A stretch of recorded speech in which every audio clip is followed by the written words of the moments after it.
आज आपण या ठिकाणी पनीरची भाजी बघत आहोत. तर बघूया, तिथं मी वाटण करून घेतलं आहे मिक्सरला. कांदा, टोमॅटो, लसूण, कोथिंबीर सगळ्यांचं पेस्ट आणि कट करून घेतलेत पनीर. डिशमध्ये पनीरचा मसाला सुहानाचा वापरला आहे आणि त्याच्यामध्ये दही घातलेलं आहे. आणि हे पनीरचे मी जे इथं पनीर जे वापरलं आहे ते सोया पनीर आहे. आपण जे दरवेळेस पनीर वापरतो दुधापासून बनवलेलं, ते बऱ्याच वेळेला भेसळयुक्त असतं. त्याच्यामध्ये अनेक विषारी घटकांचं आजकाल पनीर बनवलं जाते.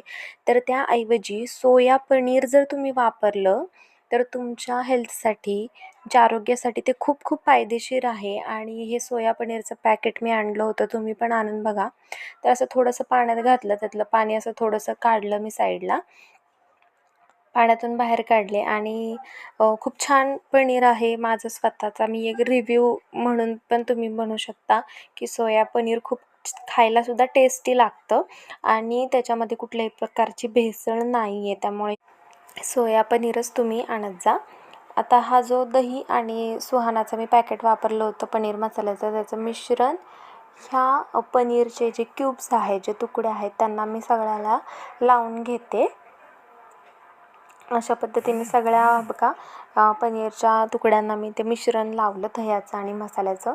या ठिकाणी पातेल्यात तेल गरम करायला ठेवलेलं आहे. तेलाचं प्रमाण थोडंसं जास्त ठेवा, जेणेकरून सगळे मसाले आपलं वाटण त्याच्यामध्ये भाजलं जाईल. आता हे छान वाटण तेलामध्ये परतलं मी सगळं. कांदा, टोमॅटो, लसूण, कोथिंबीर सगळ्या गोष्टींचं वाटण मिक्सरला केलेलं होतं. यामध्ये लाल मिरची पावडर टाकलेली आहे, काळा मसाला टाकला, मीठ टाकलं, हळद टाकली. तुम्हाला जे पण काही मसाले आवडत असतील इतर, ते पण तुम्ही या ठिकाणी घालू शकता. आणि बघा, असं चांगलं तेल सुटलेलं आहे, म्हणजे हा मसाला परतला गेला. याच्यामध्ये आता ते पनीरचे क्यूब्स मी टाकते. थोडंसं ह्याला गरम करायचं मसाल्यामध्ये आणि त्याच्यानंतर आपल्या अंदाजानुसार त्याच्यामध्ये 2 कप पाणी घालून तुम्ही त्याला थोडीशी स्टीम द्या.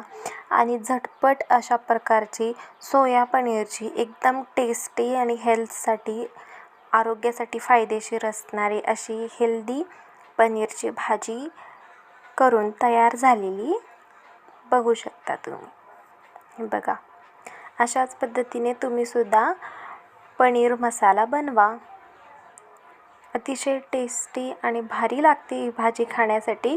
तुम्ही कुठल्याही रोटीसोबत किंवा नानसोबत ही सर्व करू शकता. व्हिडिओ आवडला असेल तर नक्कीच लाईक करा आणि कमेंट करा. थँक्यू.